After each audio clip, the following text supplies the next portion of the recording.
None of this would have happened if it weren't for the she shed. We thought it would be a place to have our ladies' nights in peace, away from the children waking up at midnight, away from the husbands giving a cursory wave before heading upstairs to watch sports in the dark, away from the dirty dishes piled in the sink. All we wanted was a place to call our own, to have something that belonged to us. What we got was our lives and homes ripped into bloody shreds. It was the she shed that started it all, a blissfully ignorant idea that transformed our cheery suburban enclave into something demonic. The suburbs were hell. Literally. It all began in June, when we gathered at Liz Kowalski's house for our monthly movie night. Well, we called it movie night, but it was really just an excuse to get together on a semi-regular basis, something to look forward to during the monotony. My next-door neighbor, Jess, and I arrived at Liz's house around the corner at the same time, each of us taking a different route on Maple Leaf Drive. Yo, Amy, I did wind sprints out of my house tonight. Shit, I need a night out more than anything. Jess wore white workout shorts and a tight tank top and held a bottle of tequila above her head as she walked up the pathway to Liz's house. Her blonde hair flowed freely down her back, and in the dark, her 6-foot frame stretched a long shadow in the automatic lights on either side of Liz's door.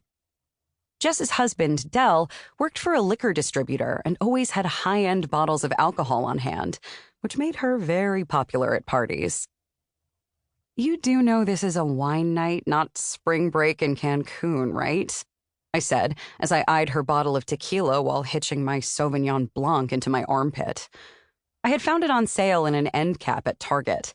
I grabbed it out of impulse as I sped through, trying to buy the ingredients for dinner and new water shoes for my 2 kids before someone had a meltdown. Jess frowned as we reached Liz's door. It's George Clooney's tequila, not Jose Cuervo. And Del told me that tequila has less sugar than any other alcohol. Yes, I obviously attend these nights to watch my weight, I said as she pushed open Liz's door.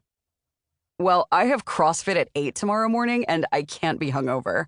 Hey, do you want to join? It's Bring a Friend Day. Sorry, Jess, I always appreciate the invite, but my answer is still going to be no. Always. I said, as I followed her inside the house. I never understood why Jess would willingly work out in a building without air conditioning, doing exercises that mirrored the worst days of gym class. Most of the other moms in Winchester took bar classes, running around town after their workouts in high-waisted Lululemon leggings and tank tops with built-in bras while drinking kombucha. Jess opened her mouth to espouse the wonders of CrossFit just before Liz rushed forward, arms outstretched. There you guys are. She looked down at our shoes, and we quickly added them to the pile next to the front door. Liz's entire first floor had white carpeting, impressive since she had 2 energetic boys, Carson, who was 7, and Luke, their oops baby, who had just turned 2.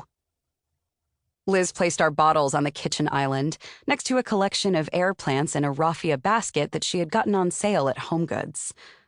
The island was covered in an almost embarrassing amount of food for 4 people. If nothing else, no one would ever go hungry at her house, although I know she over-prepared out of anxiety rather than hospitality.